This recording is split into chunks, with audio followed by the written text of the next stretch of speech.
इसके एरिया में। ये माशाल्लाह हकीम भाई आए हमारे साथ और ये डाटी लगी है।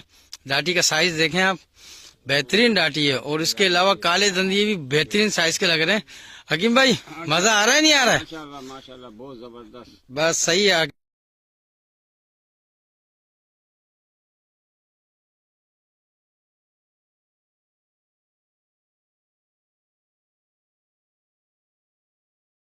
ये भी मछली निकल रही है और ये देखे साइज देखे माशाल्लाह से, ये देखें ये निकल रहा है यार, ये देखें हाँ ये देखें हाँ सही, ये देखें ये देखें माशाल्लाह जो है, ये देखें जबरदस्त साइज लगे हुए ये। और बस हम लोग वापसी के लिए रवाना है। भाइयों मजा आया नहीं आया? ये देखें अभी निकलना शुरू हो रही है, अभी आपको दिखाते हैं। ये नॉर्मल साइज है और अभी निकाल लें फिर इससे। ये देखिए